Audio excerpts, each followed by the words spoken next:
mereka yang ada di dalam kamar itu sudah tahu bahwa ada petugas datang, sehingga ada yang mau sembunyi, ada yang mau lari dari apa yang kita kerjakan pada malam hari ini.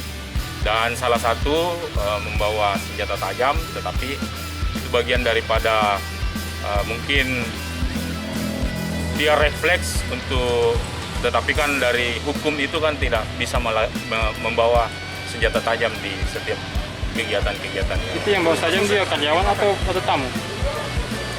Menurut dari informasi dari apalagi karyawan yang ada juga di sana itu mengatakan karyawan, tetapi di salah satu hotel itu dia nginap juga di dalam kamar.